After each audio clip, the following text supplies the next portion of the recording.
Hello and welcome to Talkin' Baseball. My Yanks with a huge series over the Rays. Albert Pujols, the machine. Mets give it up to the Braves. Take it right back. Players only.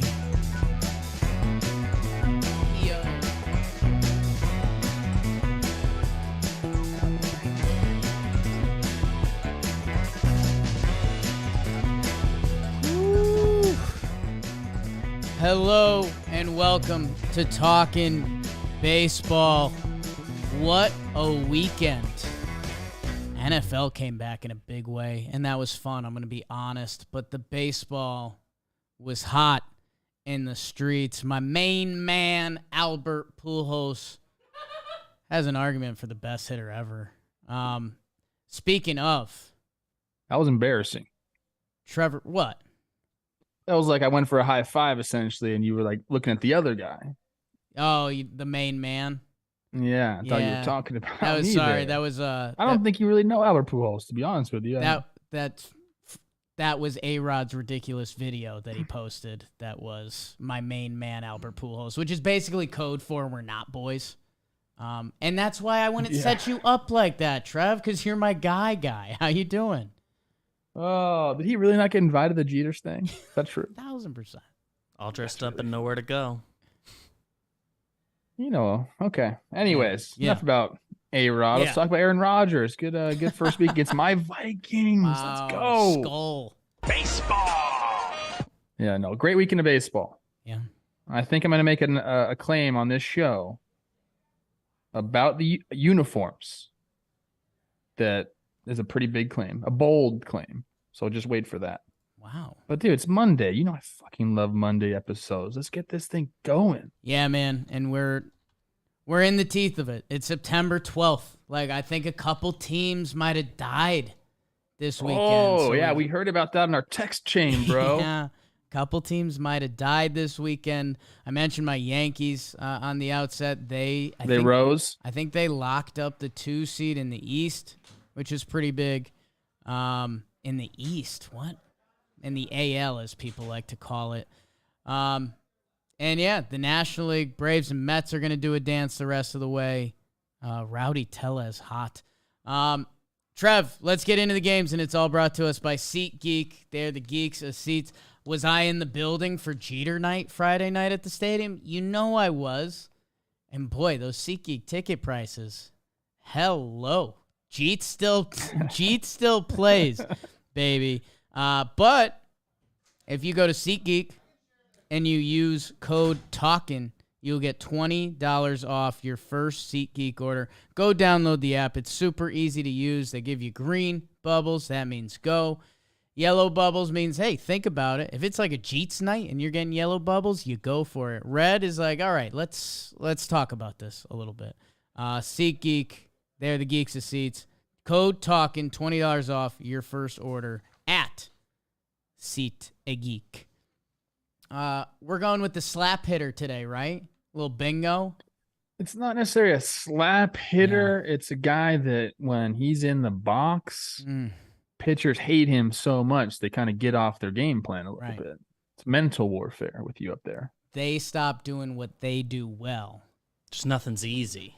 They're worried. Hold on. Just pump the brakes one sec because I have to give you a compliment. Okay. Here we go. So, like, this is something that, doesn't happen too often. So I want to start the show with it, okay? I love it. I'll taste other dudes. I will. You, my friend, put out a picture. Yeah. One of your gym pictures where you say you're not in the gym. And it's so true. It didn't used to hurt me because, I was working out back in the day. But now that I'm not working out and I just don't feel great about myself, it hurts. So just know when you post that, it's hurting me. I mean, anyways. I'd been missing the gym a little bit, but the buys were popping. So I'm sorry to put you on blast on that, but that's who I am. You looked incredible. I was actually shocked. Okay. I mean, shocked. I don't love. They're not even funny anymore. Those used to be funny because you weren't in shape, and now that you're in shape, they're kind of like, bro, like relax. One of our company's investors told me I have to stay in whatever shape my body is in because it's part of the brand. Yeah. Let me do that. Okay. Oh, you're the if you and Jimmy get jacked, it's over. Oh, we're done. We're done. Jimmy might not touch a weight the rest of his life. And good for him.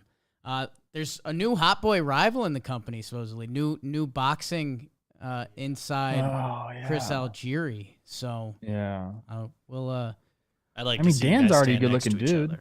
My boy Dan, yeah, they look like cousins, boxing cousins. Let's do some National League Baseball. Screw these other sports. Maybe they are cousins. Russell Wilson tonight, BBD. If you're a Targaryen, you'd marry your cousin or your niece. This is a pop culture pod. Give me the tunes, baby. We got to talk some National League Baseball. And Trev, we are starting out with your Philadelphia Phillies. They bust out the broomsticks against the Nationals, and good on them. They should, because when you go Syndergaard, Suarez, Nola versus where these Nats are at, that's kind of what to be expected. The 9-hitter for the Phillies hit all weekend. You got to love that when you're getting contributions down there. How about Hoskins and Real Muto with homers in the first game? They get 4 homers in that second game, and then we're having a moment as Alec has a go-ahead 2-run homer in that final game to sweep them.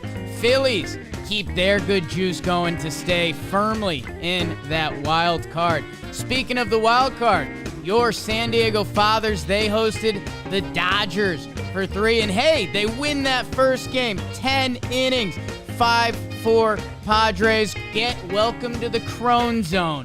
My fellow Jake with the walk-off single. But then, did you piss off the bad guys? The Dodgers take the next 2 games. Trey Turner with the big go-ahead 3-run double in that second game. Freddie Freeman with 4 hits, and that's obvious. And then Max Muncy and Justin Turner, we've been trying to tell you guys. They finish it off in the last game. Dodgers, the first team to clinch a playoff berth. Holy smokes. The Mets faced off with the Fish. Are they still with the Fish with arms? Tough to say. They won that first game 6-3 Marlins behind their guy Cabrera. Mets lose the NL East lead. They were getting loud in Atlanta. And then guess what? The Mets win the next 2. Cookies Carrasco, Jerry Blevin's kid's favorite player. 6 innings, 1 earned run, and then Taijuan Walker with a big start. As former JM Silver Daisy contestant Brandon Nimmo has a big homer in the second inning of that third game. Mets take 2 out of 3 and reclaim that top spot again. Cardinals take 2 out of 3 from the Pirates, and that's obvious. Contreras shoved for the Pirates in the first game. O'Neal Cruz, love that he's getting going. But then, ya boy, Jack Flaherty, and my boy, Albert Pujols, with big nights in the second game. And then Quintana shuts down his former team. Actually, Keller goes toe-to-toe with him, but the machine does it again. Albert Pujols, the go-ahead 2-run homer. Go crazy, folks. How about the power from him? Thick. NL Central, they used to be competing with those Cardinals. Now it's looking wild card only. The Brewers, they take 2 out of 3 from the Reds. They get Lodolo'd in that first game. The kid, he's pitching well, 11 strikeouts. How about you? Reds had a big first inning, put that one away. But then Hauser, he comes away. 6 innings pitched, 1 earned run, no Ks, Trev. How about that? Little old school 90s, 80s pitching. And then Woodruff follows him up and he says, I'll show you the way. 11 Ks, Mandalorian Season 3. Willie Adames, Rowdy Tellez, when those guys are doing it, that's when you know the Brewers offense is clicking. Cubs, Giants, both teams kinda out of it at this point. Drew Smyly with a good bounce back start.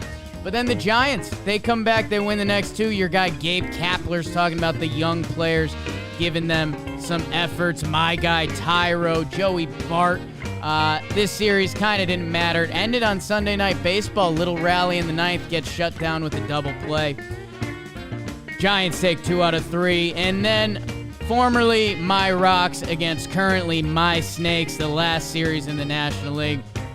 What do you need to know? Rockies take 2 out of 3, and Zac Gallen scoreless streak comes to an end, but another great start by him. 6 innings pitched, 3 earned runs, 11 Ks. How's your 44.1 inning scoreless streak? Passes Brandon Webb for the longest in team history, and that's what happened in the National League.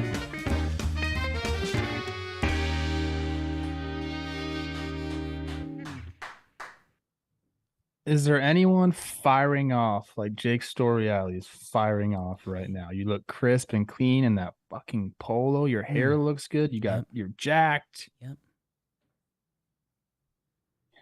Yeah. You got it. Yeah. I don't know what it is. How are your hands right now, though? I'm shaking. Are they tight? I'm shaking. I'm not getting them in enough. I tell you who is. The New York Mets. They have a 1.5 game lead on the Atlanta Braves in the NL East. Your Phillies, 10.5 back wild card season for them, and that's fine. The St. Louis Cardinals have an 8-game division lead in the Central, 83-58. Papi Gordo placed a couple bets on them preseason, looking good.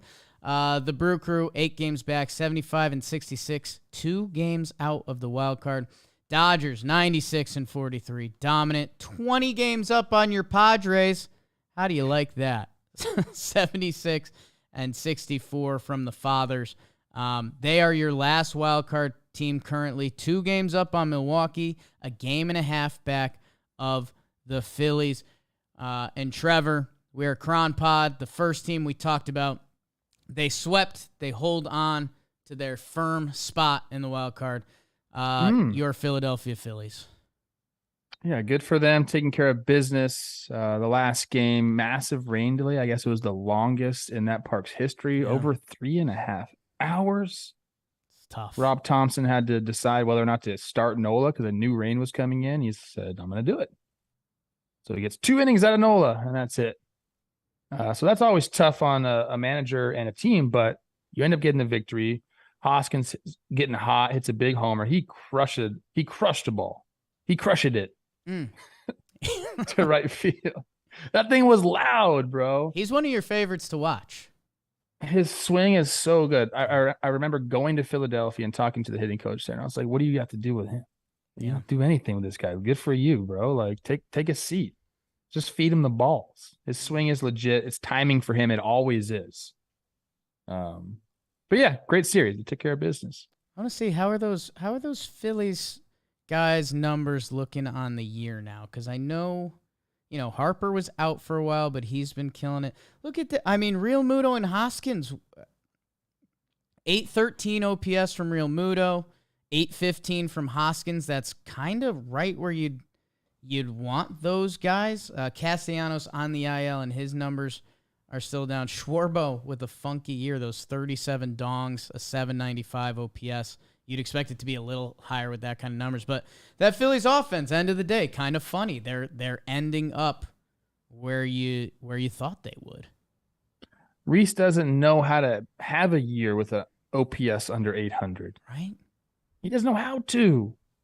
Couldn't do it. But good for them. I mean, yeah, they are in the wild card right now. They are 1.5 up on San Diego, which means they're 3.5 up on Milwaukee. So it's gonna be tight, man. They haven't ran away with anything. They're not in the playoffs yet. That's kind of like that was the feel in the clubhouse was like, hey, like Reese was talking, we're gonna have to keep going.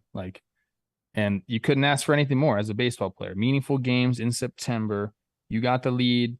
It's in your hands. It's kind of where they're at. It's a good place to be. If you're a Phillies fan, you gotta be happy. And Nola, look, 2 innings pitched. Your arm's fresh now. Yeah. Yeah, I wonder if they have a little road trip at Miami and at Atlanta. I wonder if they do a little shuffle. Nola's originally lined up for Saturday. I don't know. I mean, again, they got Gibby, Syndergaard, Suarez, and Nola, so how much do you really need to shuffle? Again, some good contribution from Maton. He's been hitting for them. And yeah, kind of like we've talked about with a few teams now. I mean, 3.5 in the wild card, with what, 3.5 weeks? Like, if you're the Phillies, you just can't slip up at Miami, at Atlanta, with some off days around that, so you get some fresh bullpen. And yeah, their offensive team numbers on the year are, 6th in OPS, 7th in homers, and they're a team, you've said it from day one, from their TPPs. If they got their top 3 in their rotation and they got their dudes in their lineup, we're starting to get close enough, and I teased it with the AL, with the Yanks and the Astros.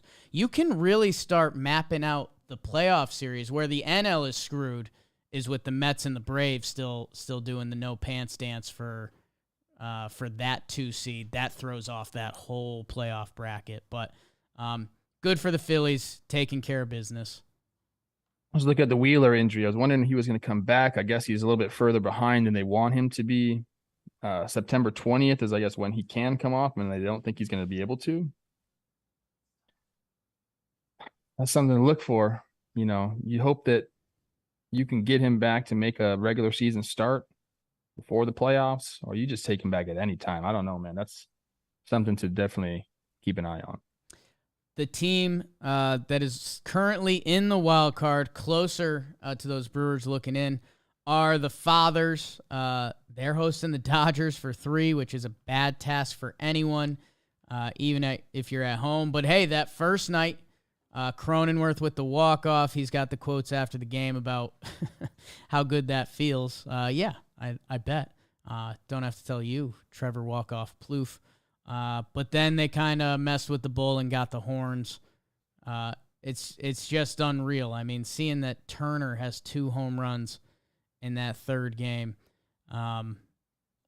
Freddie Freeman with a 4-hit night, he can just do that. And they do that against Snell, who'd been really good of late. We've been talking about that. So it's tough. What do you do when Drury gets he's got a concussion, so he's going to be out till at least Thursday. And we talk about playoff stuff, and we'll see what sorts out in the NL. Dodgers have won 8 straight series against the Padres. Yo. Dodgers have been to the postseason 10 years in a row. They just clinched a postseason spot last night. And I love that they're like, you know what? We're like 2 games away. I think the elimination number is 2, I believe, for the division. Let me see. 3, excuse me. So they just did a little champagne toast last night. Like, let's save the spraying for, 2 days from now when we clinch the division on September 14th or 15th, which is ridiculous. Yeah. Yeah. A couple things. You mentioned the rain delay in that Philly game. FYI, fans, if you don't know, we're up against it the end of this year, so we're seeing a lot of that. The Yankees and the Rays, they delayed their game for a couple hours to sneak it in because we're running out of days in the schedule. So you're going to see some longer rain delays to get games in.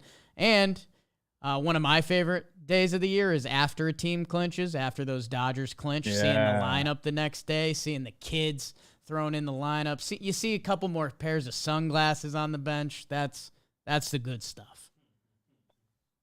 I only clinched one time in my career, Jake. Okay, and it was my first year in the big leagues. I was a rookie, so my ass was in that lineup the next day. And you still want to party. It's not like you're a rookie and you don't want to party. So, yeah, it was tough. I think I got a knock, though. I bet you did. Hey, this is an interesting note Max has here. And I don't know the full context of this, okay? Apparently, Joe Musgrove declared Justin Turner not a huge threat. That's in quotes.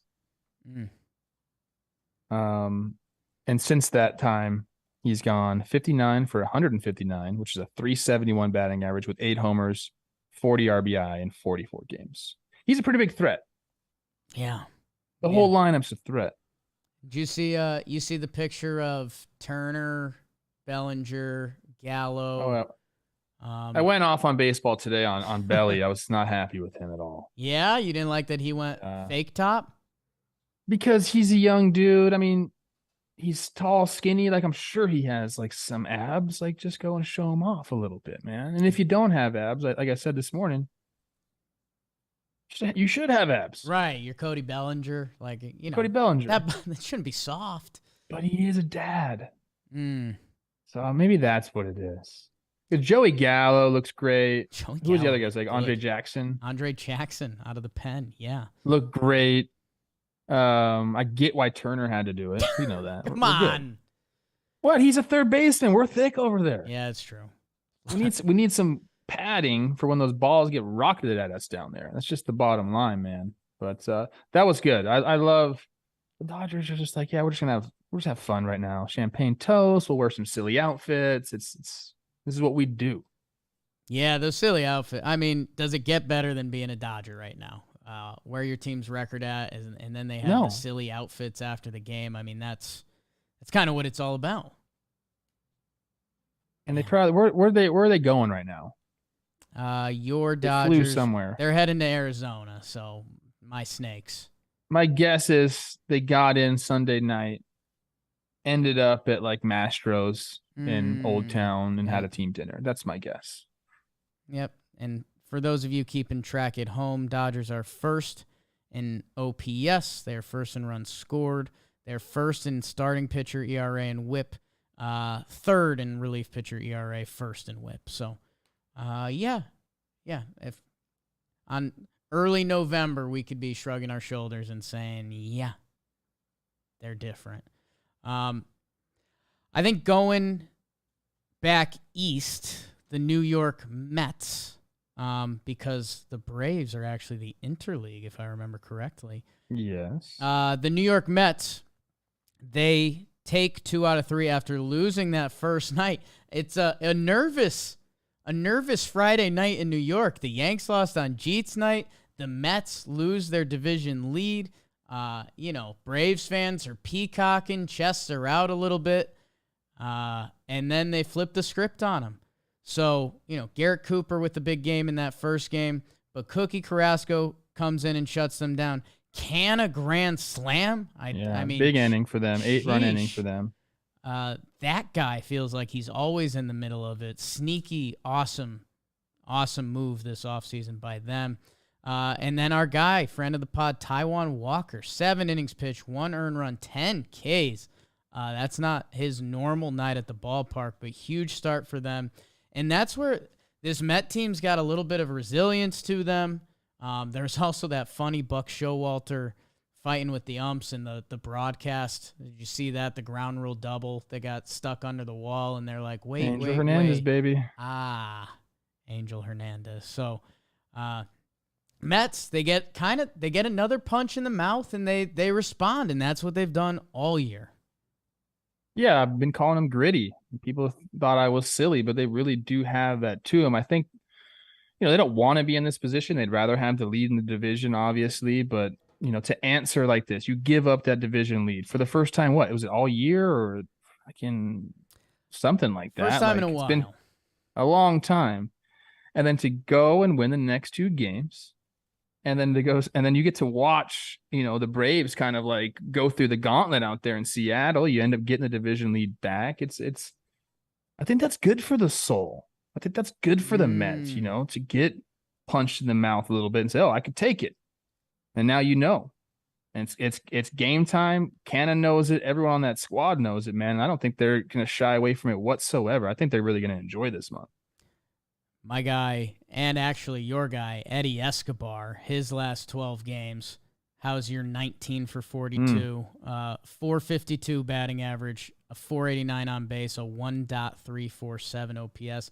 He had been below his standard up until that point this year, and he's got a chance with when Eddie gets hot, he gets hot. That if he keeps it rolling, his numbers might end up in Eddie Escobar land. So, yeah, I mean, it's one of the biggest storylines of the season continues to be kudos to the Mets. And, dude, them and the Braves. I had someone on Wake and Jake was in the comments saying, like, Mets do this every year. Braves are going to win the division. We don't care. Like, this is so Mets. And it's like, I don't know, but we're going to find out in the next 3.5 weeks or so because it's getting real. The Braves had their night. And then, yeah, man, Mets fans aren't used to the Friday night, oh, shit, and then being back there on Sunday like, okay, the boys got this.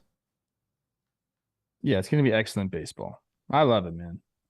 It's that time of year, dude. Mets have a homestand, Cubs and Pittsburgh, so they can stay hot. And the Braves, I know they're not there yet, but at San Francisco and then the Phillies. So, the best division race left in baseball, kind of one of 2 division races left in baseball. Marlins, they got some bad news. It kind of looked like it, but Jazz Chisholm will be out for the year. That stinks. We don't understand what's happening down there, man.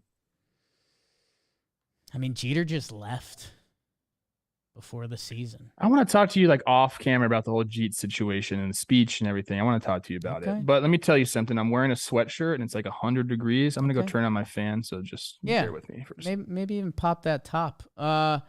Cardinals, Pirates. I don't think there's much there. Sorry. It's just 2 out of 3 Cardinals, Pirates this point of the season. It is what it is. From the series, from baseball history standpoint, Albert Pujols, a 2-homer series. He ties A-Rod, 696, and then a go-ahead 2-run homer for 697, man. This is, I mean, I've given this guy awards. I've given him standout. The real ones on the show know that a young me copied this guy's batting stance when I was growing up. And it's unreal what we're seeing. I mean, it feels like we've seen, leading up until this year, we've seen 5 years of this older Albert Pujols. You know, he can't run well. His numbers at the end of the year just seem to land around like 20 homers, and he hits lefties good, but the rest isn't that great. And here we are. Albert Pujols has an 866 OPS. He's hitting... The fact he's hitting both sides of the plate, I mean, he's still demolishing lefties, but the homers this series were off righties. That I don't know, man. I'm loving it. I'm in a certain point of baseball nirvana with it. I would have lost so much money on if Albert could have got 700 this year, and I'll pass it to my righty power hitter, Trevor Plouffe, raising his hand. Do you know what the difference is this year? He's not in Anaheim. The body likes to produce these chemicals. Yeah. Are they chemicals? I don't know. Testosterone, endorphins. He's showing up to the park excited to play right now. When you're not in races, dude, and you're playing for individual statistics, the game is boring and shitty, and it doesn't, day in and day out, it gets monotonous. When you're playing for something, you love it. It's the best. When you're not playing for something, it doesn't have that same feel. You have to convince yourself to get up. I know it sounds stupid, but look at that guy's played for so long. The novelty of a big league game has worn off for Albert Pujols 12 years ago. Yeah. 19 years ago. Okay, this is his life. This is his work, dude.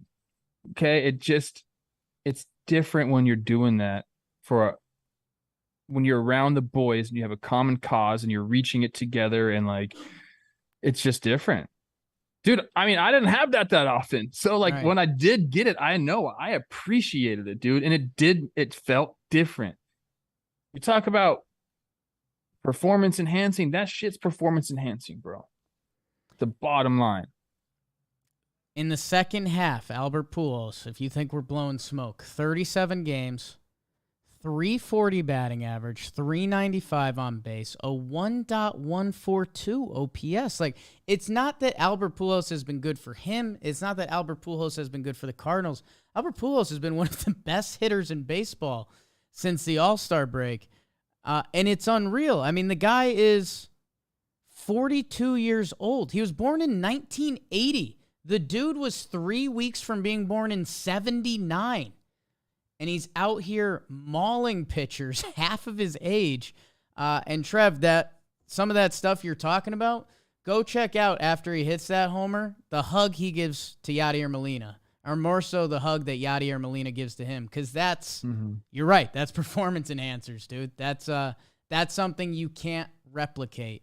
Some guys that have been through some stuff together over the past 20, 25 years or so. And it's on, dude, he's 3 homers away from 700.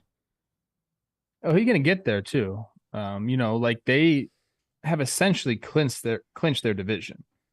Yeah. We talked about this morning with C. Rosie, like essentially, like they're locked into their spot. They have a chance, an outside chance at that number 2 seed, overall seed, but they got to make up a lot of games.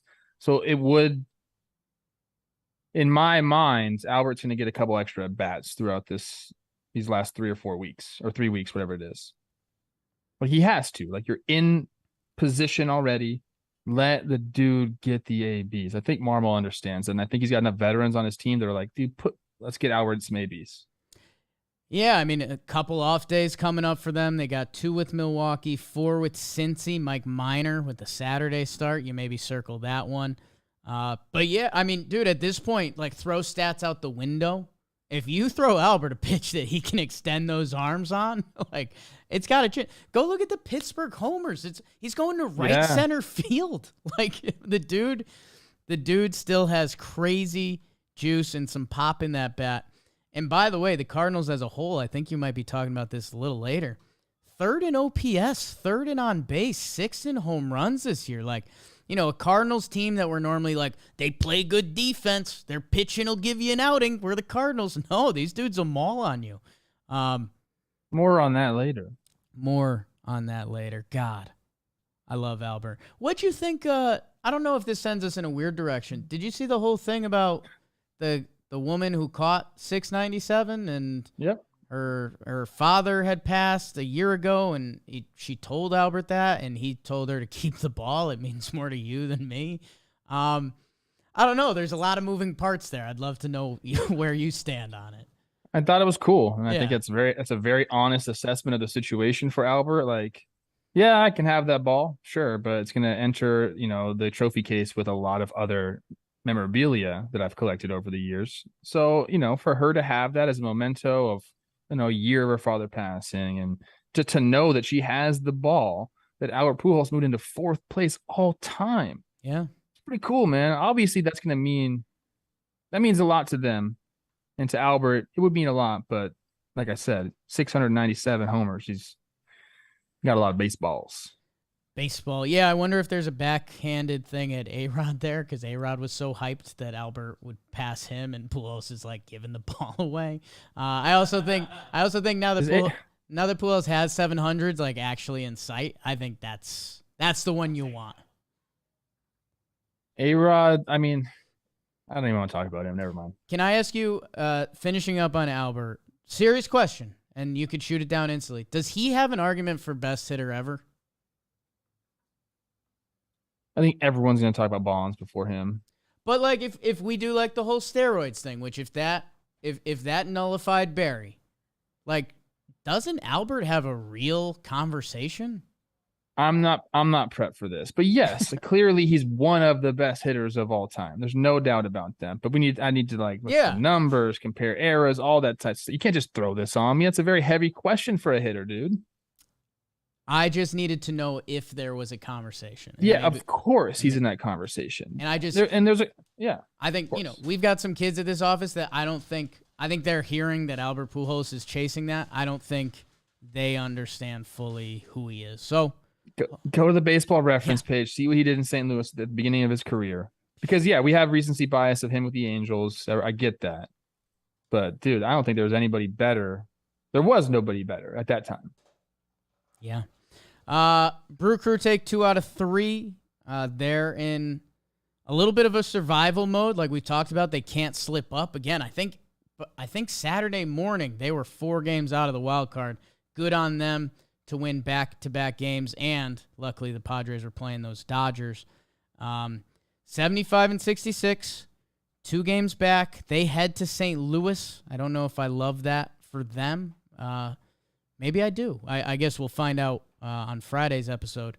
But Woodruff does it on the last day. Hauser with a funky one, but it works after Lodolo shoved on them in that first game. And then I love, the names that pop up.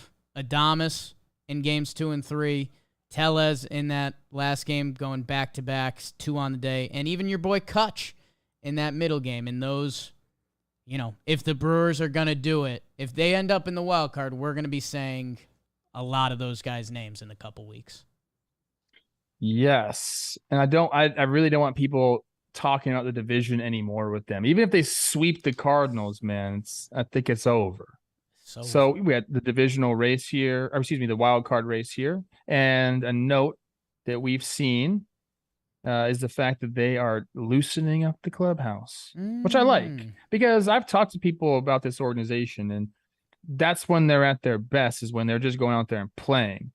And there's some quotes about it. You know, what I'm talking about is they're bringing this stuff on the road, a pop-a-shot, like an arcade game, like a ping pong table. And it's really an effort to make sure guys are still like doing the bro stuff together, keeping your team together, hanging out, like creating that environment. So when you go out onto the field, you still want to play for each other. And like I said, they're a team, I think, that they don't need to be sitting around thinking about things. They need to just go out and play the game, because they are I feel like they're a team that plays with joy. Like when you watch them play, like that's when they're at their best, when they're just going out there ringing the bell with the freaking whatever that fucking Marvel hand thing is. So I like that. I like that note that they're doing that. Makes me feel like Craig Timber might be a real thing here, especially towards the end. Willie Adames is a guy that if he's not having fun, something's wrong. Yeah. Rowdy Tellez, I mean, a sneaky, not as smiley on the field as Willie is, but a fun-loving dude. And Kutch, I mean, another guy that loves to have fun. So, yeah, the Brewers, fun and baseball do have a connection. And, Trev, I'll be honest with you, we are a schedule pod. We're going to find out. It's 2 with St. Louis. It's 3 against the Yanks. And then it's 3 against the Mets. So, in those 8 games. I love that for them. And the two are in St. Louis, and then the New York teams are in Milwaukee. We're going to find out. If they survive that, if you even throw a 4-4 up, which is, again, is very possible. The Yanks still aren't at full tilt. The Cardinals, handle what you can against the Mets, depending who's pitching. You come down the stretch with the Reds, the Fish, and the Snakes.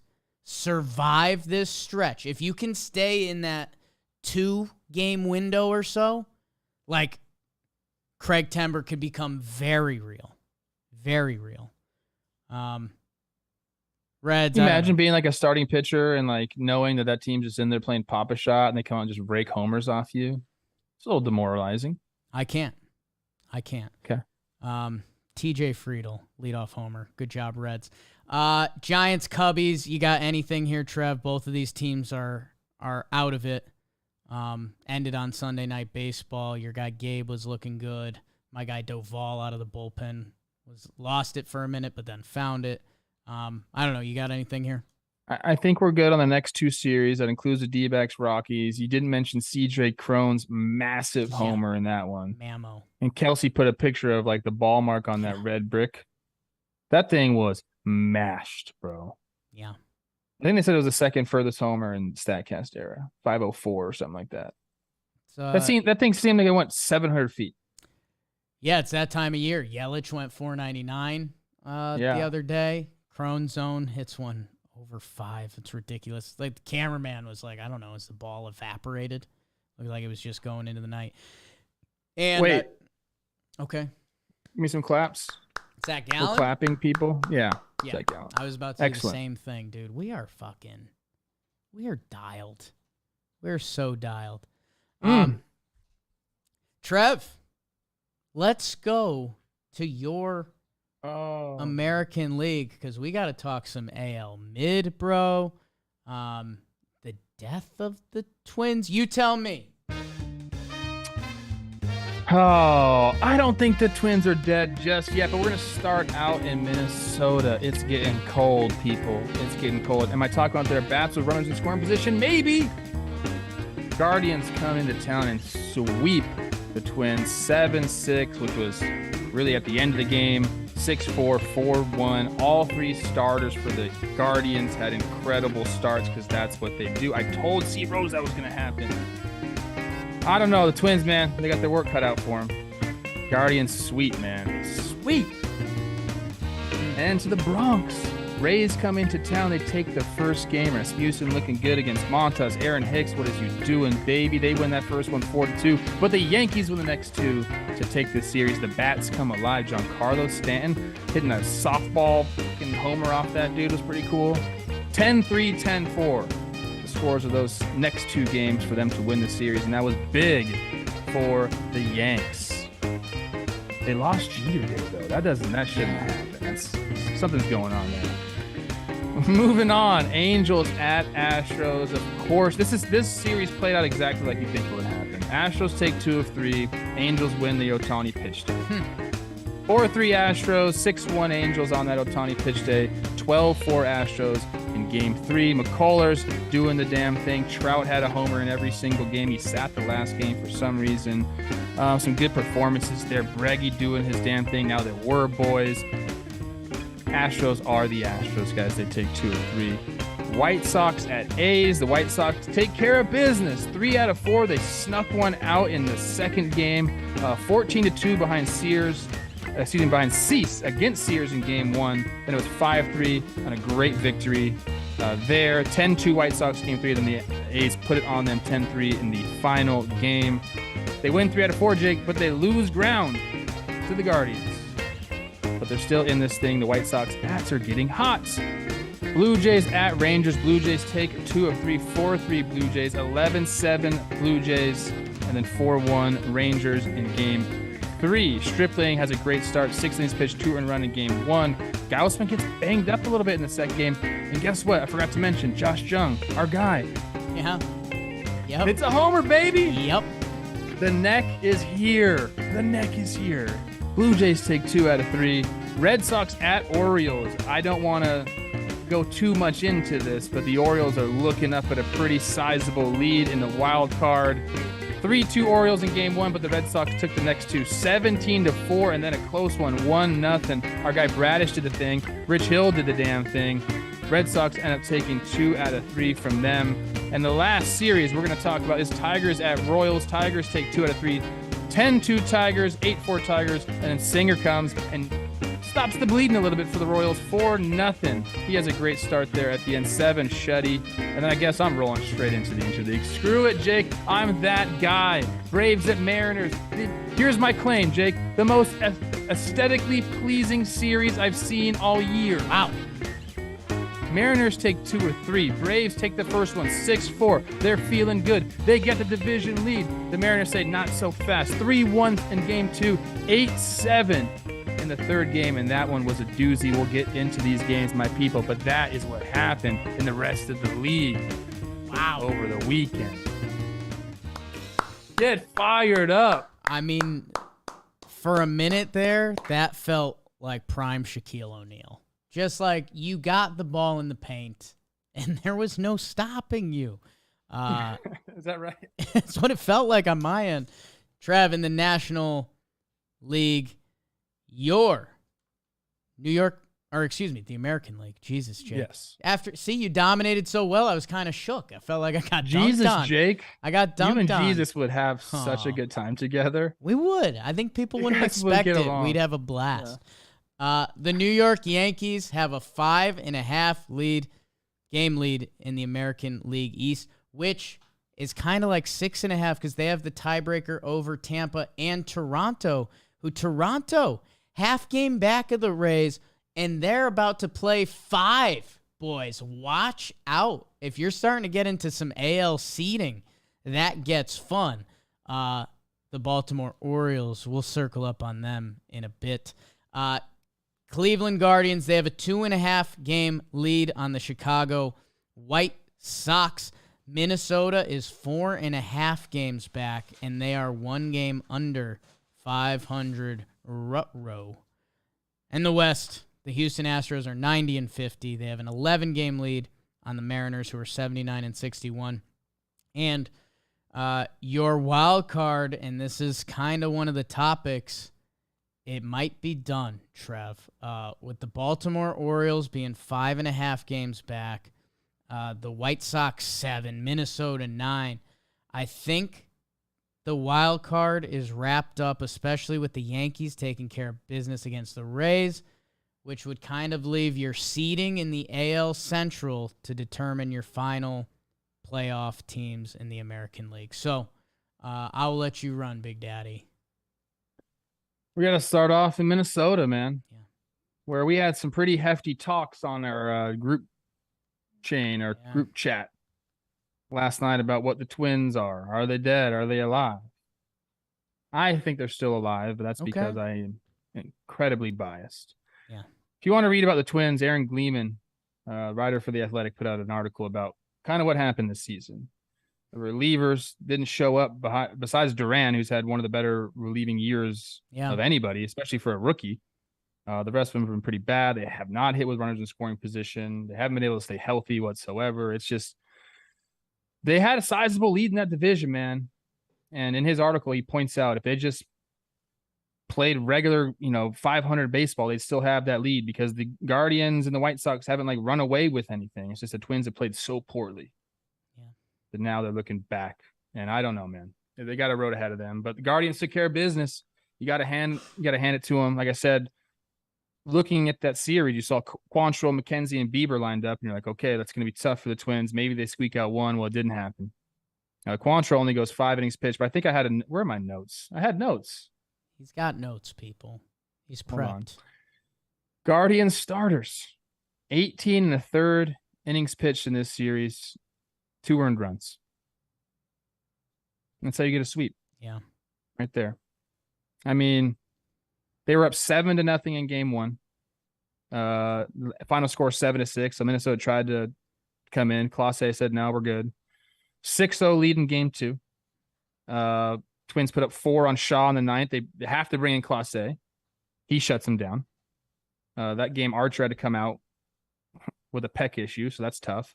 And then 2-1 game entering the 9th. Naylor hits a double, which is like, I don't even know how it happened. It was like a chopper over the first baseman's head that like also bounced over the second baseman. And I don't know. That was when this was after the day after Class A had to come in. Karinchak closes this one out. So it's just like a bad series for the Twins.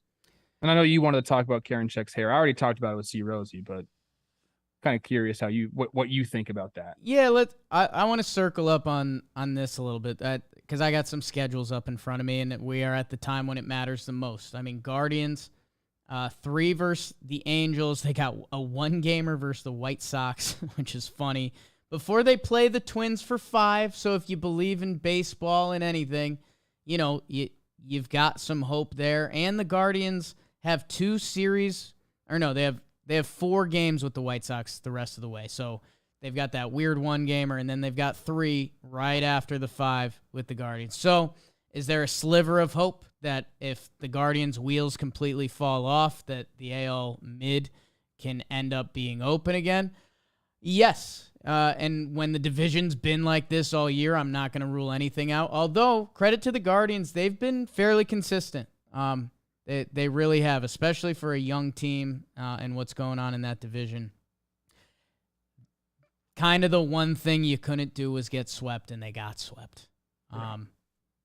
That's I guess we'll find out, right? Like, we're going to find out from these Twins if they're in the locker room and each day they come out with the vim and vigor of we almost have to be perfect the rest of the way, and they do. Good on them. Or the other side of it is the wheels can fall off, and they're a game under 500, and I don't know. The Twins, I think when they signed Correa, the expectations went up big time this year after last year, and they were there, and then it's all kind of fallen apart. That I don't know. They've around that Cleveland series, they've got Kansas City, so hey, go nuts. We'll talk about you when you reel off a 9-1, but right now you dug a big hole at a bad time. Have you seen Oscar Gonzalez swing a bat? Yes. 6'4", 240. Admittedly, I haven't seen a lot of him. His numbers are there. I know who he is. I haven't really watched the bats. This dude, scary up there. He absolutely mashed 2 homers. And like I talked about Reese, the sound of that ball coming off his bat, same thing here. There's just something, man. When you got a guy that has raw pop like that, the sound is just different. Good for Cleveland, man. 24 years old. Don't say 790 OPS. Don't say raw pop. Jess was gone all weekend. Sorry. We had quite a few raw pops this weekend. Yeah, it's the theme of the weekend. As you're texting me, gross. That's gross. Rays-Yanks? The hair situation. You want to talk Karinchak. It's just one of those baseball comedy shows. Hey, Ted Barrett, right? Yes, I said the same thing. Love that. Kind of just an all-time tough guy. Like, if the umpires had to send an all-time tough guy, it's Ted Barrett and, I guess maybe Laz. Laz was a SEAL, right? There's one other guy. There's one other guy with Ted Barrett who's like just a tough MFer. Well, there's Jim Wolf is jacked. Right. Oh, yeah. Look, Ted Barrett, people who don't know this is a pretty well-known story around baseball players, but he was a sparring partner of Mike Tyson. Right. So you do that, and then all of a sudden you're feeling through a dude's hair. Yeah. In the middle of a game. It's just he's had some fun life experiences, hasn't he? We did some silly weekly dumb coming out tomorrow. Get excited for that. Yeah, man. I mean, just so ridiculous. And part of me gets it from Rocco. Like, check out some of the spin stuff. Jom's got a breakdown coming out on it. But yeah, I mean, that image of Ted Barrett petting James Karinchak on the mound will live forever. I'll give my short take on it because we went pretty hard on this earlier today with C. Rosie. Baseball Today, great show. We do it every day, 5 days a week. So not every day, but you know what I'm talking about. When things are overly suspicious, I'm okay with pitchers getting checked. And I know pitchers are going to come back and say, well, what are you just going to check everybody? There's no penalty. That's what I think Quantrill was saying that afterwards. There should be a penalty if you check someone and nothing's there, right. Blah, blah, blah. Because he's saying, like, basically you could check anyone you want, and you could do that every single time. But the fact is that does not happen throughout the league. It just doesn't. The only time people get checked is when it's suspicious or they know something, they heard something. Karinchak knows he looks suspicious as shit with that hair, dude. So, he should be mad that he got checked. I said to C. Rose, if someone was going to their belt or their hats every single pitch and, it just looked really suspicious, you could check them. That's not a big deal. Now, if Rocco should have, in my opinion, done it before the at-bat, not mid-at-bat. I don't like that aspect of it. That's a little bit of gamesmanship, I'd assume. But if you're a manager, it's your job, dude. I don't fault him whatsoever for having the check because it was it looks suspicious. It looks nothing but suspicious, so you get it. And again, there's, some... You don't want to. That guy's already mad enough. It's not like Rocco's doing that to make him even more mad. That guy thrives on madness. The next day, he was punching tickets getting this save because he was pissed off. Yeah. No, it's just so ridiculous. I mean, the way he pet him, I don't know. Yeah. It's if you haven't seen it. Dude, it's like this. When you're walking around with your goatee, and somebody accuses you of something, you're like, I get it. Yeah. Because you look like a creep. I've been hearing that. I guess I should stop with the goatee. I don't know. I'm getting mixed signals on it. Everyone seems to hate that. We'll go to my Yanks. Because, Trev, I'll actually tee this one up for you. I was in the ballpark with Joe's for Jeter night, Friday night. And by the way, like I did last time with you on Friday, that lineup, Aaron Hicks, who gets pulled from the game for dropping a fly ball and then not hustling after it and also striking out in his 2 at-bats previous to that, was hitting third in the Yankees lineup. And yeah, man, it was just kind of a dark, an awesome night. So they do the Jeter stuff. They got all the Yankees legends. We're having a blast, The one thing you ask of your starting pitcher, Frankie Montas, don't give up a run in the first inning because, let's keep the juice in the stadium. 3 pitches, 1 run on the board. Rays go pop out, double, and it's 1-0 Rays. And you're like, okay, yep, you are the Rays, aren't you? And then the Hicks incident happens. It's 4-0. You're looking in the lineup. How are we going to score 4 runs? We're not. The Yankees lose. The Rays are 3.5 back. And it's just this kind of deep sinking moment of a team has never blown a 15-game lead in a division. The Rays, I think at that point after that game, they were 20-4 in their last 24 games. That it felt like it felt like it could really happen. And then the Yankees dug deep. They put up 2 crooked numbers in the first inning. Gleyber, they put up 6 in the first. The next day, they put up 3 in the first on a Gleyber bomb. Taillon gives a good outing. The bullpen's great the next day. The Yankees stretch it back out to 5.5. With the wins, they have the tiebreaker over the Rays. That it's really an exhale. And Stanton hits a couple homers. Donaldson comes back and looks good. Gleyber looks good. You go from having a lineup of 1.5 guys to feeling like, hey, if Rizzo comes back, which he just got a good update, and Harrison Bader is rehabbing, like, okay, do we now have 6 or 7 guys? It's, I'll be honest, Trev, it feels good. You guys have been talking about this forever. Like, this isn't our lineup. We're not trying in August. Now, apparently, you're trying. I'm happy for you. Keep trying. That's my advice to these Yankees. Keep trying. Same. Agreed. Hey, Jeets is intense. I used to think Jeter was very laid back and chill. But now he's out there on the interview tour doing all these things. He's like an intense individual. Yes. Yeah. Good for the most part. I like it. But I didn't know he was like that. Like, I knew he wanted to win. Obviously, everyone knows that. But like, when he answers questions, he's like, it's like he wants to beat you at answering the question. Yeah, he wants to win at everything. And I guess who are guys you played with? Because I think all of us can name if you played sports with, like, I had a buddy, a friend Connor growing up, that like playing sports or like video games, like if he didn't win, he was in like a bad place. Like, that's how much he wanted to win. I guess guys you played with, I mean, it's Major League Baseball. There had to be a lot of dudes like that, no? There's a lot. Morneau was very much like that. Yeah. In anything. He wanted to take more swings than you. He wanted to, when you had beers, he wanted to have more beers than you. When you played poker or whatever games on the plane, card games, he's bringing more money than you, and you couldn't buy him out of a pot if you wanted to. Even if you won the pot, he would just rebuy more. Like it's never stopped with him.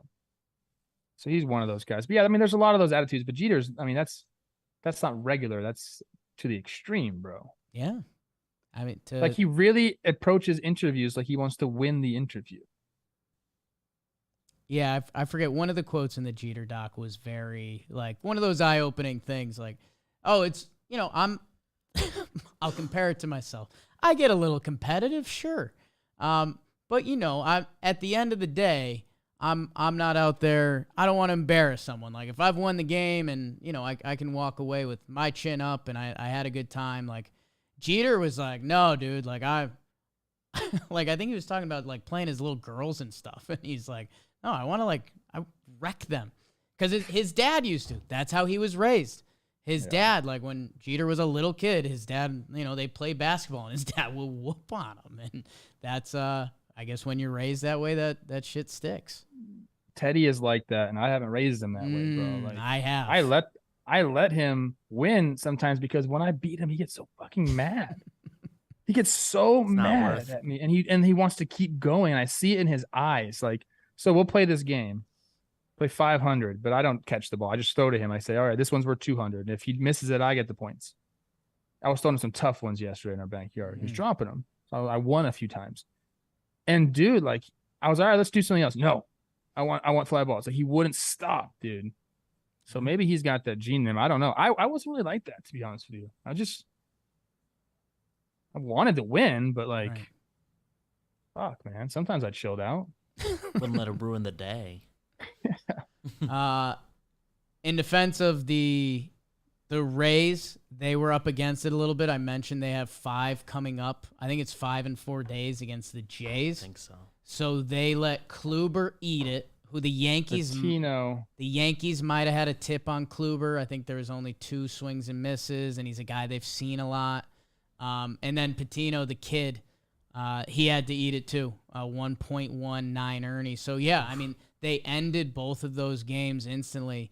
And no joke, I mean, these were the 2 biggest games of the Yankees season so far. So for the lineup to do that early, I was like proud of the team, which is, just kind of a weird emotion for a young 30-year-old guy to look at their sports team.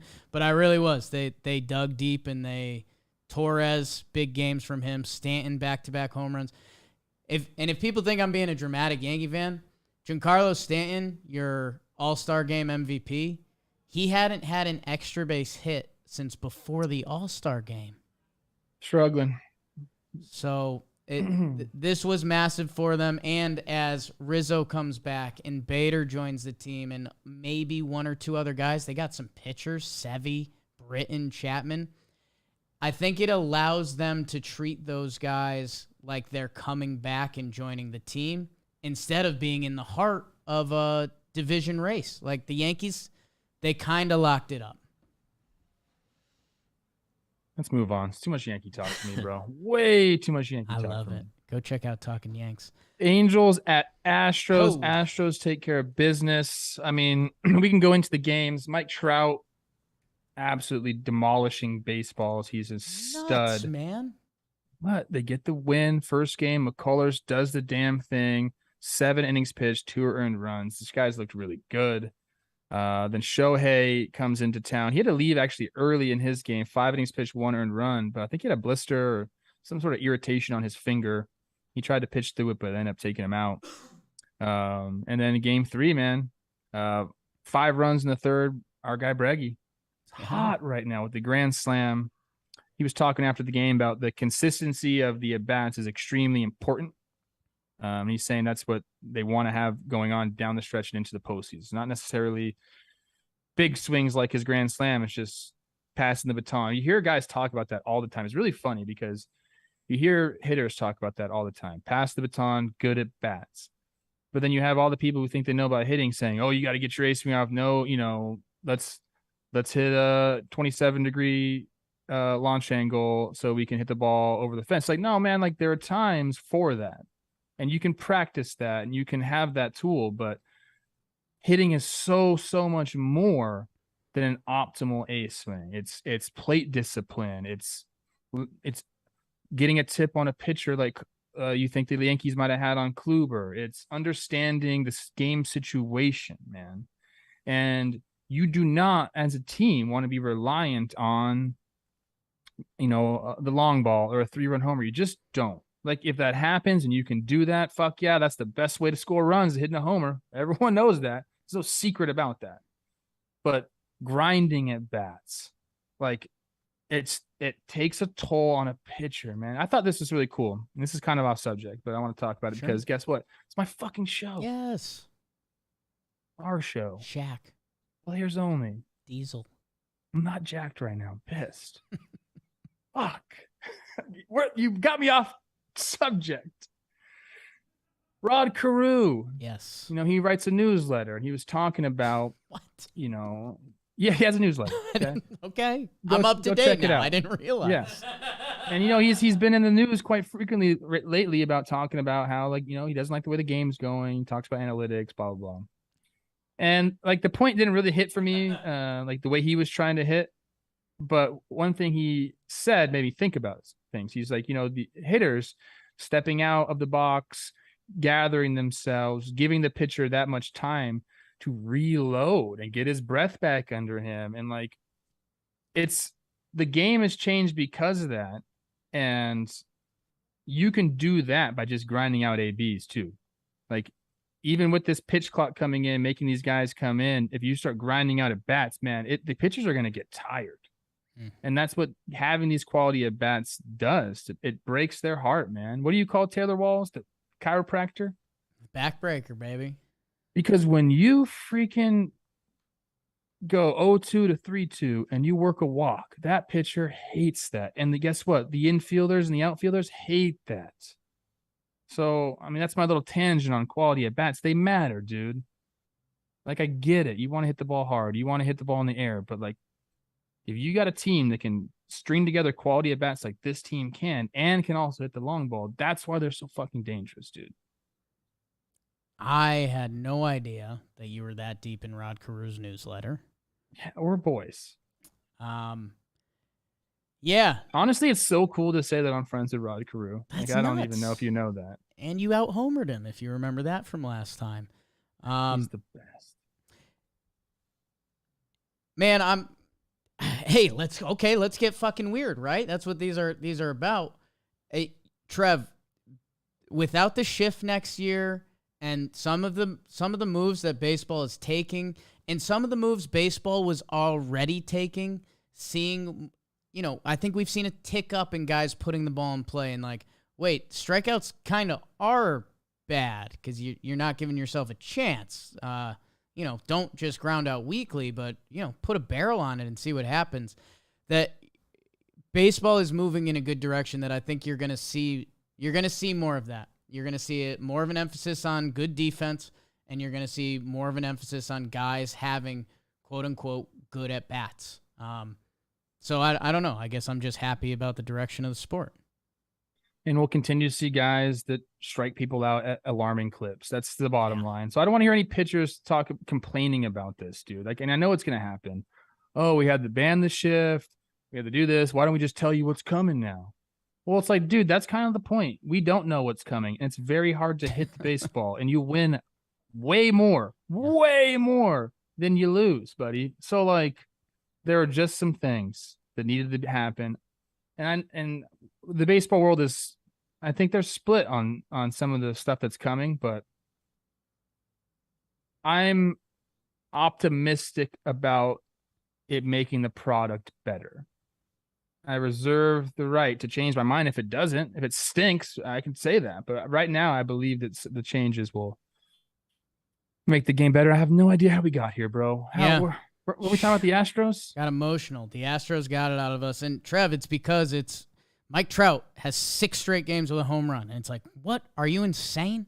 They win on Ohtani Day, like you said when you were going through it. Like, yep, guess what? That guy's a freak show. And then surrounded by all of that is how good of a team the Astros are, that they take 2 out of 3. They keep rolling. Verlander's supposed to come back this weekend. Circle that one to make sure he's where he needs to be. So, yeah. Astros, Angels.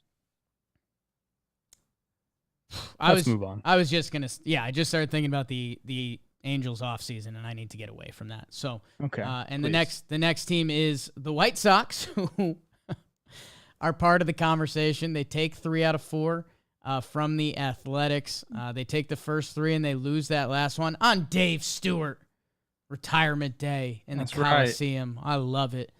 But yeah, White Sox are hitting a little bit.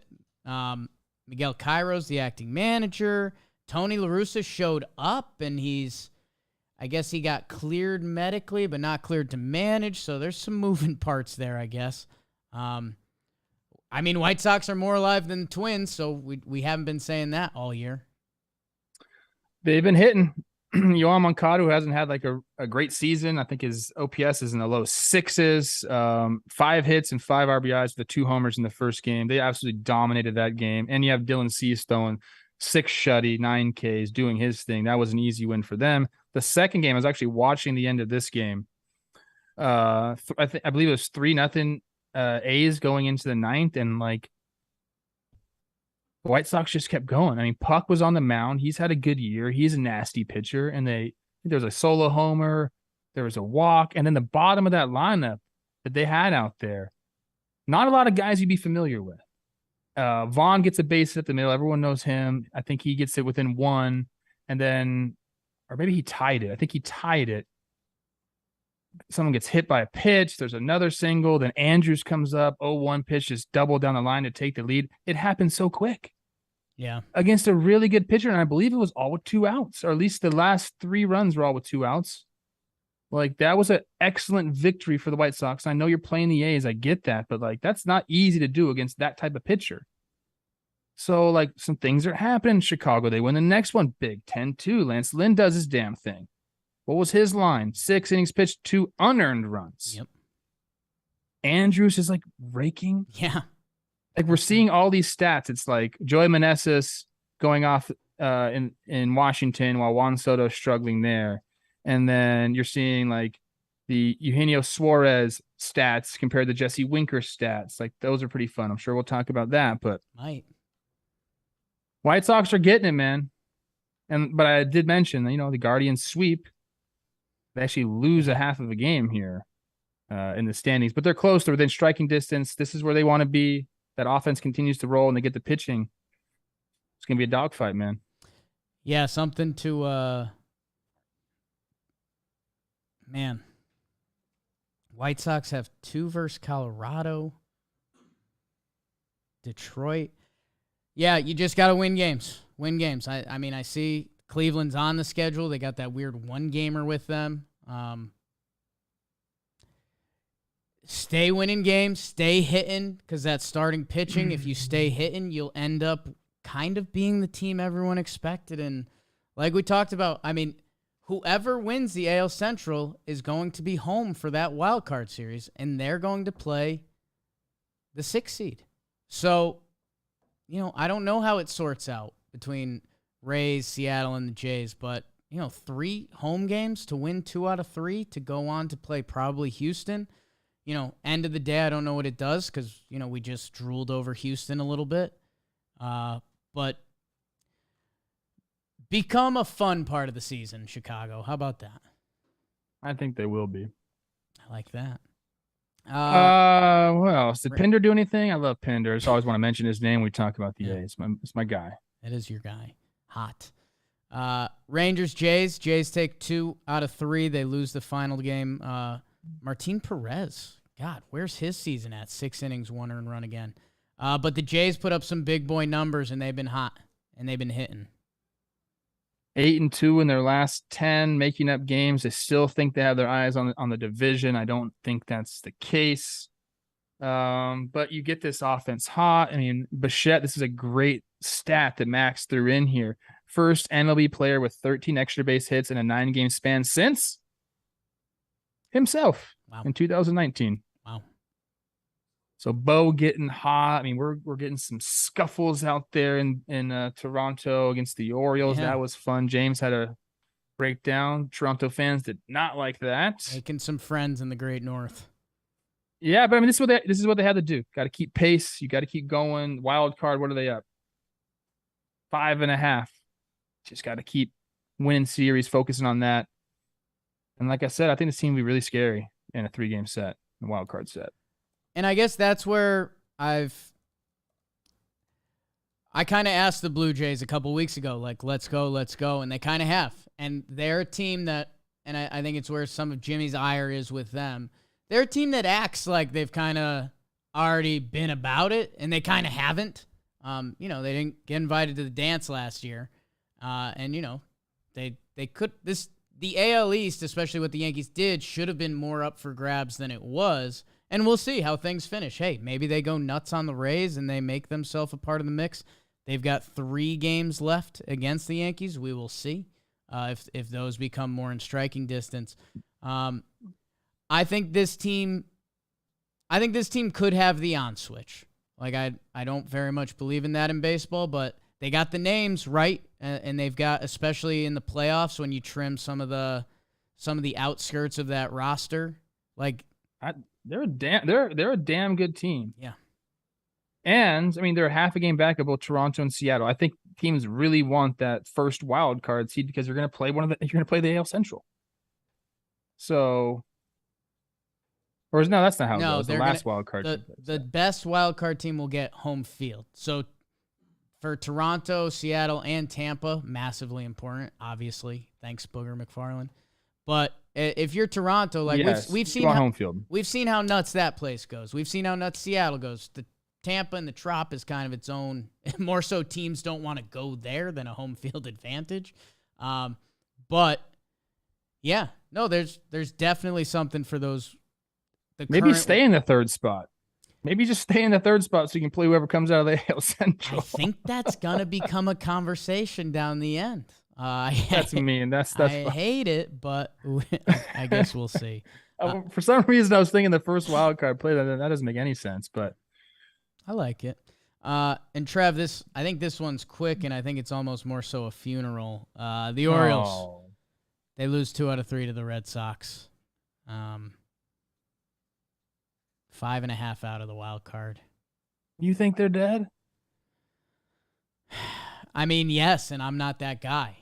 Like, yes. Got a lot of games to make up. I mean, I'm not going to say they're dead just yet. I mean, they're not where they want to be now because they're looking up. I mean, 5.5 games at this point in the season, having to play the people that they have to play and jump. Those teams that are in front of them are pretty damn good. I don't know, man. Don't make me say it. I won't. Although, if you do, maybe that would help. Hey, Bradish, though, keep doing your thing, man. Keep shoving. Hey, good on the Sox. I know it kind of doesn't matter, but if they could get above 500, I feel like it's not a win. It's obviously not Red Sox fans' goal every year, but it would, from where their season was heading and some of their young players pitching, Bayo with an okay start, you start the hype train for next year, hopefully. A funeral of sorts for the Orioles. I'm sorry, man. They're not hearing that. They believe they're still in it. They have to get hot. You understand that 10-game winning streaks can happen, but it's got to start now, baby. We're hyping It's got to start now. Hyping up a lot of 10-game winners. You want anything from Tigers Royals? No. I think this is one we can skip over. Tigers take 2 of 3, and Brady Singer does his thing in the last game. Yeah, no Brady Singer. Joey Wentz, first career win. Haas, 2-homer game, sure. And then the other series that you got big and you put the team on your back, Mariners, Braves. Mariners hosted the Braves for 3 up in the great Northwest. And they take 2 out of 3 after dropping that first one. Kind of when we talked about the Mets, the Braves won that first game. Mets lost their first game, and then they flipped the script in a crazy last game. My goodness, back and forth at the end. Quality baseball. Quality baseball all throughout the damn series. 6-4 Braves, they take it to him. Money Mike doing his damn thing. I said it. It's the most aesthetically pleasing series we've had this year. I loved it. And I think Friday night was the Apple TV game. I liked the lighting in that. It'd be hitting for me. Okay. And then the last game, I think that's when we could really focus on. I mean, it's for the series. Braves come back and they just stun the Mariners. I mean, they stun them. Money Mike goes triple deck. Yeah. And then Grossman, my guy, goes and gets the lead, and they mash those balls. And it happened so quick, and then boom, you forgot Julio's on the Mariners, homer, and then our guy Eugenio. That's a signature victory, a signature series, one that you can hang your hat on. You really can. I know it sounds corny as shit, but you really can draw from that when you have series like that, because that's a damn good team who just came and snatched something from you. It's like you're walking down the street and this big motherfucker comes and you got your girl with you and some dude takes her purse from her. What are you going to do? I'm going to get that purse back. I'm going to get that purse back. You better go get that purse back. Yeah. They went and got the purse back. It's impressive, man. It really is. It's hilarious that I declared them dead and here they are. I am praising them to the heavens.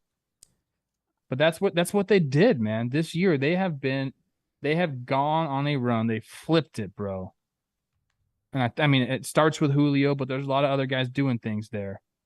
They flipped it, and they're one of the better teams in all baseball right now. Everything you said, plus just everyone listening to this has, when you think back of your good teams and your whatever team you like, their history, they've got that never out, that comeback in them, that if you get punched in the mouth, you still got a chance. And Trev, the ripple effects from even, being the bullpen guy that gave it up, and instead of being in that sad locker room and knowing you're the one, it's a party in there, and I got you. I got your back. I mean, and if you're the Braves, I don't know where they're flying to next, but I bet it's a long flight because Seattle's out there. Yeah. I mean, that's not as much. Well, they actually went to San Francisco, so not too bad. It's the shortest flight they have. Hey, how about it? MLB schedule people. Julio is insane. Eugenio, if you haven't figured out, you're going to hear more about him later. Max Fried, your casual 6-2. Yep. He's a guy. And, a lot of Braves fans chatter about Kenley Jansen. I said this morning, I think, where he got unfairly judged in LA. I think people are fairly judging him in Atlanta. He leads the league in saves, but I also believe he leads the league in blown saves. He hasn't earned that trust yet with the Atlanta faithful. So I can understand some frustration. But I said this morning, he's one of those guys that can just go on a run and be dominant. Like, Braves fans had to learn their lesson from last year. You have to learn your lesson. Like, you went in, your bullpen was scary for you going into the postseason and ended up winning you the postseason. So, like, you got those guys back there, the fucking night shift. They're there, man. And then guess what? If Kenley ends up continuing with his struggles, they got guys that can step into that role. They got a guy that just got paid $50 million to be a closer for the Angels. He's pretty good. Like, he could do that. They have other guys. Our best friend Colin McHugh's back there. What can he do? Any of those lefties? Yeah, it's I'll tell you. Let's see where Kenley's at when the postseason comes. I'll tell you. I mean, the moment won't be big for him. No, like he's been there and he's done that. So I won't bet against that guy, but he might make it scary for you. Trev, let's go on to some standout performances. Standout. Hey, hold on. What do you got? Sam Haggerty. Yeah. Made a catch on Matt Olson. Then he came back and hit the go-ahead solo homer. That dude's a problem. That dude's like everywhere. that. He's got that Tom. Like that he's got that Tommy Edman. It feels like there's two of them on the field. Ooh. Like, hey. Yeah. Big dumper. Just say his name. Big old dumper by Cal Raleigh. And speaking of, that's a bad transition. Standout performance is brought to you by Trade Coffee. Trade Coffee, we've told you guys, it's a coffee subscription service unlike any you've tried before because they partner with the top independent roasters to freshly roast and send the best coffees in the country direct to your home on your preferred schedule. Sometimes I know my sweet Jessica, she does some of these food services. She never knows when the food is showing up and it's not what she's ordered. That's not Trade. You set your schedule, and after you take their quiz, you will be set up with one of their 450 exceptional coffees that they curate, and they will find the perfect coffee for you. And once you get set up with that, a fresh bag of beans will be on their way. We're set up with Trade. They send it to the office. We get some good coffee.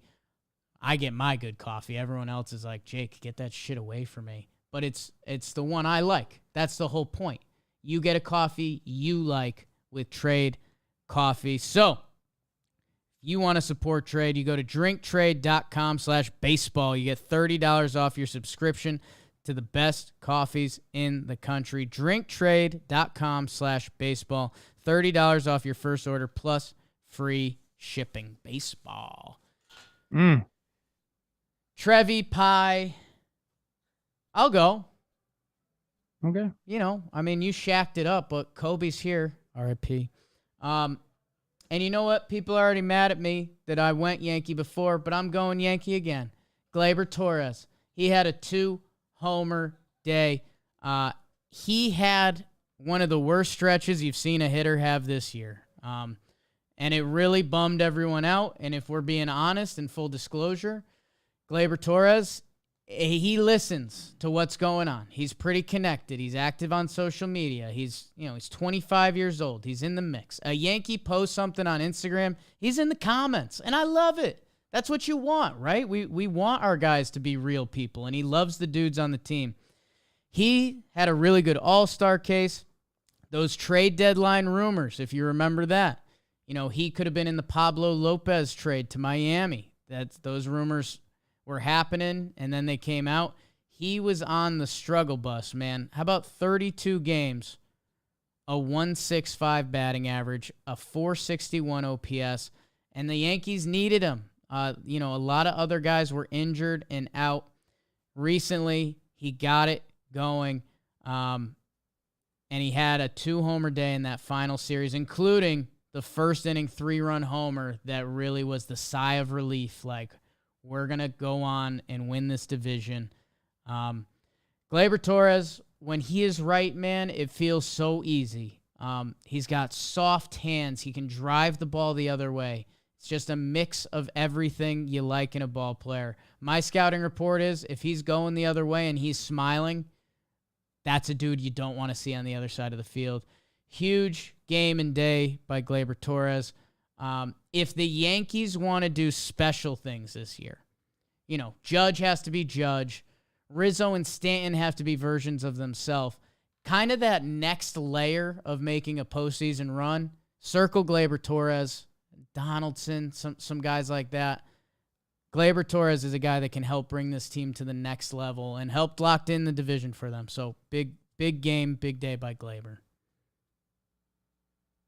I like watching Gleyber play ball. You're right. When he's right, his swing is very pretty. He looks like a ball player. I like that. He wears his emotions, which sometimes isn't good for him because he can go into puppy dog mode, which it's an emotional game. I People know like not everyone handles things the perfect way. Like, chill out a little bit. You know what? When he turns a double play, he's got a little canoe on him too. A little easy little. It's not a sport to make look easy, and he's one of those guys. Yeah, there was that video when he was mic'd up not too long ago when he turned the double play. I thought that was really cool. Yeah. He's fun, man. He had one of my favorite press conferences after that game. A beat reporter asked, like, how did it feel when you were, struggling so much? And he was just like, it felt bad. It's like, yeah, okay. Let's be open about it. And I hope he finishes strong. So who do you got, Trev? Dude, there's just so many great performances. I kind of was going back and forth. I was going to talk more about Oscar Gonzalez because I just watched his swing and it's so good, but so violent and loud. I was just very impressed with watching him swing the bat. But I'm going with my guy Sticks. Yeah. And I hope BBD didn't choose him for friend of the week. Okay, good. Oof. 7 innings pitched, shutty, 5 Ks, 2 walks. I mean, he's been getting it done all year, but Francona had some quotes after the game talking about, the maturity level. He said, like, guys start to figure out a routine that works for him. And it wasn't that Triston wasn't working hard in between starts. It's now that he's working more efficiently. Like, he understands what he needs to do between starts. And I'm very proud that Triston is doing that. Like, not a lot of guys take that step where they understand, like, they find a routine. It works for them. He's not afraid to make adjustments. Like, he's kind of got the right head on your shoulders to continue to get better. And that's what we've seen. Now, like I said, he's been good all season, but against the Twins, he's actually been shitty. So, like, in a big series, in a big moment, to flip that narrative and shut him out for 7 innings pitched is very, very impressive. I guess his velo was there. He was averaging 93 on his heater, which is like a full mile an hour harder than he usually averages. Man. I mean, I applaud him because we have been following him pretty much his whole career. Like, I had him on sequence really early, I think after like his first start or something like that. And I liked the way he threw the ball, but you never know. The guy could be back home already, but Sticks has figured it out, man. Like, he's kind of like at the big league level had to make adjustments and figure things out in front of everybody. And he's done it. Like, he's turned the page this year. 26 starts. He's got a 3.05 ERA. Couple good ones down the stretch. If you're starting your ERA with a 2, I mean, either way, an incredible year. And if you're listening to this right now and you're like, how could you not be talking about bleep? There were 14 guys that had 2-homer days. And that's before getting to the pitchers. So the standouts this week, I don't know. They were incredible. You could have went a million different places. A lot of good pitchers too. What? Eugenio, we talked about Michael Harris. Justin Turner was like, I was going to talk about him because, I mean, he's just crushed the ball. Yohan Moncada with a 5-hit, 2-homer day. I mean, needed that one, Yohan. It's a crazy list. It's a crazy list. And yet, at the same time, baseball can be a humbling sport, Trev. Slump Watch. Trev, we got a couple dudes on Slump Watch this week, and I need you to hype them up the right way. I didn't really prep for this one. Here we go. How about our guy Ha-Sung Kim? I mean, normally known for the glove, but does enough with the stick. An 0 for 11.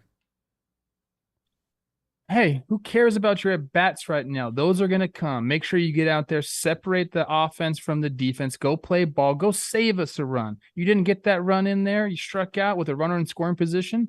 Who cares? Go save us a run. Take control of the defense. Be a leader out there. He might be on that all Tommy Edman team. A 699 OPS, but 4 WAR this year. My dude makes plays out there. How about Brandon Lau? 0 for 10, new off the IL, but, a key cog in that Rays offense. Bilal, you haven't really been there much this year for us, but you know the kind of player that you are and you can be, and we're here in the stretch run, and this is what matters. No one gives a shit about the first 5 months of the season. All we care about is now. I saw you separating the offense from the defense. He went up the middle with a nice little backhand glove flip to Wander. They didn't get the double play, but it was nasty. So that tells me your head's in the game. I have no problem with you doing what you're doing right now. It's going to come, kid. Would have made that first inning a lot worse if he doesn't get that ball. Mitch Haniger, 0 for 9, 5 punchies. Mitch, we're friends on all the social media accounts. What more could you ask for? You're gonna be fine, you rake. And I believe, I think this is the right person. He does some crazy workouts where he's gripping things. He's like a climber. Oh, okay. Get into your climber's mind. Breathe a little bit. You can't be panicking up there on that wall. They'll be panicking right now either. Trust your hands on the wall and with the stick. Adley Rushman, our young king, 0 for 8. Hey, ain't gonna be the last time you go 0 for 8, big guy. Get used to it. You'll be fine, okay? Short memory, amnesia, as Torrey Hunter used to say. You'll be all right. You got a staff to focus on. The bat is there. Don't worry about it. You'll be all right. Can we get Torrey Hunter saying amnesia on our soundboard? That feels like a good... I'll ask him. Okay. And Trev, I can't wait for this one. Lastly, Joey Gallo, 0 for 8. Big Joe, ex-teammate. I already alerted the world about how you look in the shower, and then you go ahead and show the world. You take your shirt off for everyone, and you looked great. The other guys had to put on fake abs. You rocked that big chest. He's bench pressing right now. You can tell, and the abs were there. Young and hot, Joey. I love that you're out in LA, man. You fit in perfectly here. New York, another man's trash is another man's treasure. One man's trash is another man's treasure. LA's got you. Joey Gallo was looking pretty fuego in that picture. Dirt nasties on Fuego. That means I'm on fire, baby. Like Waco. You want to tell me about some of the boys of summer, Trev? Ryan McMahon with the 500 BA. He goes 4 for 8, but 3 of those are homers, 4 ribbies, and a walk. Michael Harris, Money Mike. Gosh, dang, you're good, bro. 4 for 11, 3 homers, a double, 5 ribbies. Eugenio Suarez, Eugenio Suarez, excuse me, 4 for 12, 3 bombs, a walk. He's got 80-something RBI right now. I'm sweating. Freddie Freeman, you're just Freddie Freeman, 8 for 12, 2 homers, a double, 6 RBI. Like, they need him to be even more hot. Jeez.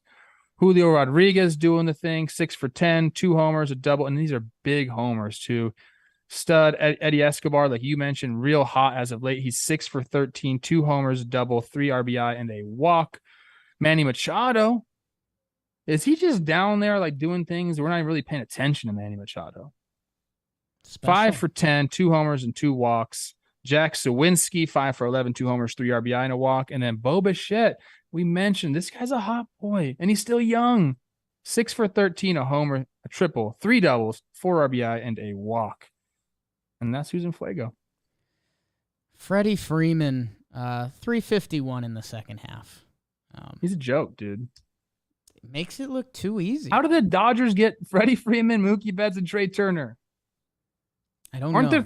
Aren't there 29 other teams? Like, what were they doing? I don't know, man. I really don't know. What I do know. Hold on. Okay. As a Yankee fan, doesn't that just piss you off a little bit? A little bit. It's a weird thing for me. I've definitely given this speech before. I grew up at my lunch table in middle school, like defending that the Yankees don't buy all their players and there's homegrown guys. And, you know, I had Sox fans and Mets fans coming at me. The Yankees, they go and get everyone. I was like, no. And now, you know, we live in a timeline where it's that's not what the Yankees are known for, and there's less rings. So I don't know, man. I'd love to have any of those guys on the Yankees if that's the question. And they traded for two of them. They didn't even buy that. Yeah. I mean, I know they extended Mookie, but they went out and got those guys so they could have talks about extending them. Yeah. No, it's, you know, I think even a guy we're about to talk about as we give out our final awards, there's a Yankee plot twist, one of my favorite third basemen that was given away. Trev, the awards are brought to you by the DraftKings Sportsbook. NFL is back. And I'll be honest with you, placing a little cheddar on the games is just a little bit of fun. And we've got our John Boy Media pick 'em. Bobby and Trev, they know ball. I know ball. Turns out this weekend I did not. I know my ball. Vikes. But at the DraftKings Sportsbook, the official sports betting partner of the NFL, if you can bet $5 on any game, you'll get $200 in free bets instantly. Download the DraftKings Sportsbook app now and use promo code JOHNBOY to get $200 in free bets instantly when you place a $5 bet on any football game. That's code JOHNBOY, only at DraftKings Sportsbook, an official sports betting partner of the NFL. Minimum age and eligibility restrictions apply. See show notes for details. Let's see, Trev. You know what? I'm taking it. You got hot on Fuego. I'm the leadoff guy. I'm gonna punish him 4th time around. 9th inning. I'm giving the Clench Your Butt award.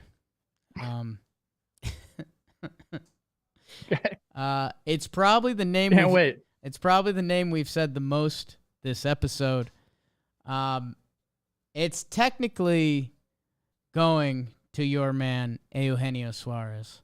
As you've already heard, he had a big weekend, and he's having a big season, man. He has a 2-homer day in that final game in Seattle. He had a homer the game before that. He had a 2-homer game 4 games ago. So in his last 4 games, he's got 5 homers. Luckily, Trev, only 6 RBI. And the Talkin baseball faithful already know that Eugenio, before the year, was one of your picks to come under the RBI total. It was 90-something. Do we know the number? 97? We'll get stats, research, and development on that.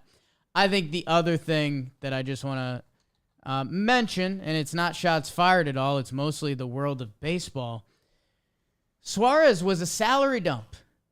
For the Mariners to get Jesse Winker, friend of the show, stud, who's had a little bit under the year that you'd expect from Jesse Winker. I think 98.5. 98.5 RBI from Eugenio. He's at 82. Jesse Winker has been under what has been his career standard significantly.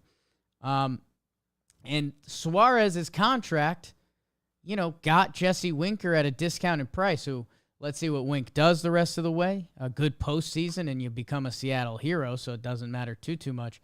But Suarez, 4.5 WAR, 30 homers at third, while playing a good third base this year. He's been great for Seattle, and it just goes to show you when your GMs are trading and hoping and wishing, I think if you put these numbers in front of the GM when they made this trade, they probably would have thought they were swapped, that Jesse Winker would have been the 4.5 WAR and Suarez would have been the other guy, but that's baseball a little bit. So shout out to Suarez for his good year and giving you a little scare down the stretch. I'm happy for him, man. I mean, I don't think it was 100% a salary dump, but I get it. It sure seemed like it at the time. It was a factor. Yeah, it was a factor, 100%. But yeah, Winker, be all right. Should I hype him up too? I'll call him and hype him up. Hype him up. He was awesome. He's cool. I got a weird award, bro. Love it. It's like, I don't know if it's gonna hit or not. Like, I think it might. I don't have a name for it. Okay. Okay, I have a name for it. Got a name. Don't Leave Your Baby. Mm. The Don't Leave Your Baby award. Okay. Mm. You ever seen the movie Pearl Harbor? Yeah.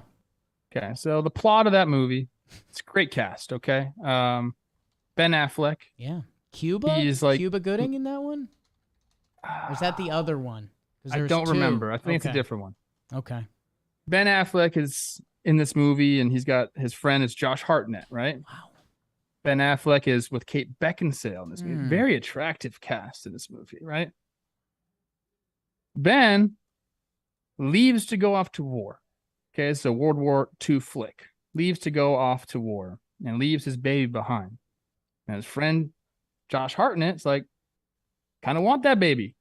And they start a little love triangle thing going on. Okay, eventually they all meet together in Hawaii, and it's a weird situation you don't really want to be in. Now, this is kind of happening here with the St. Louis Cardinals and the MVP trophy. Now, in this instance, I believe Kate Beckinsale will be played by the MVP trophy. Okay. Ben Affleck is played by Paul Goldschmidt. And Josh Hartnett's character, the one that snuck in there, little snake, is Nolan Arenado. Because both these guys might end up being at the top of the MVP discussion. And I think Goldie's running away with it a little bit. But right there, as you just think that, Arenado has come up and he is in the conversation in a big way. So Goldie, don't leave your baby. Keep going off. And Arenado, if you want that baby, you got to keep going off. And this, my friend Jake, it would mark only the 7th time that teammates finish 1 and 2 in the MVP voting. So if it happened, it would be very rare. It'd be very surreal. I'm going to list off the guys that have done it before. And oddly enough, Barry Bonds is in 2 of these. Jeff Kent and Barry Bonds. Jeff Kent took the honor in 2000. And then before that, in 1990, Barry Bonds won it, and Bobby Bonilla finished second. They were both on the Pirates. And then in 1989, Kevin Mitchell won it, and Will Clark of the Giants gets second place. Cal Ripken Jr. and Eddie Murray did it in 1983 when Cal won it. That's a great group right there. Joe Morgan and George Foster, the Reds, in 76. And then the last one, Vida Blue and Sal Bando of the A's in 1971. So it doesn't happen very often. It could very well happen this year for the Cardinals. And Arenado might steal Goldschmidt's girl. That's all I'm saying. Don't you dare go on vacation and leave Jess. Whoa. Heavy at the end. So I don't know if that hit or not, but I did it, baby. I went for it. It did. Cuba Gooding was in that one, so that's a win for me. Alec Baldwin, Jennifer Garner, really good cast. You're right. Hey, Trev, we know there's people that live and die by war. Right now, B war, Arenado is 0.2 behind.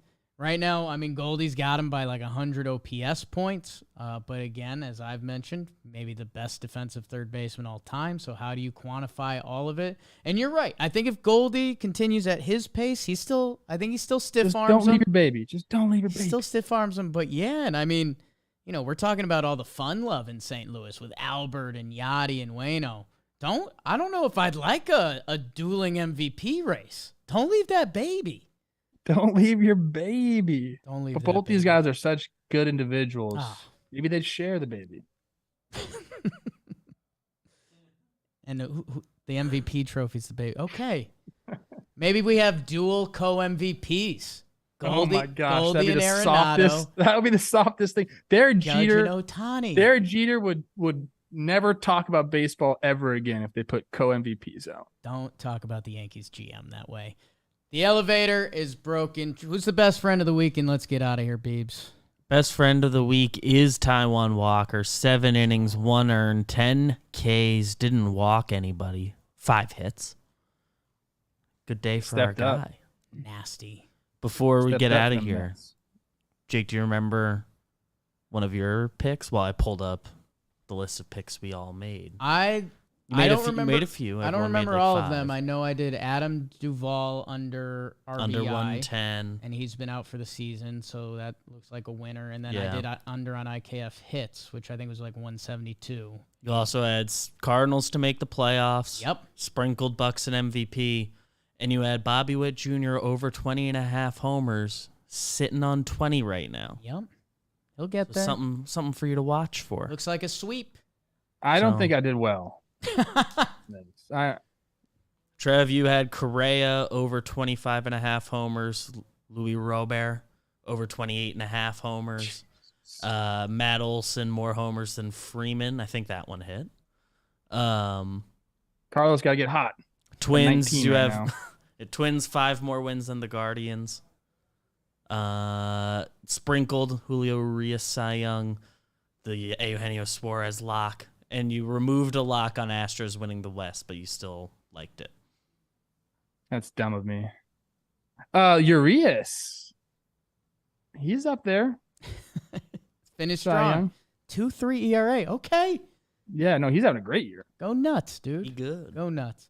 All right, everyone. We love you. We'll be back for the midweek. John Malope will be with us. You guys are the best. Couple more weeks. Playoff baseball. Jigsaw.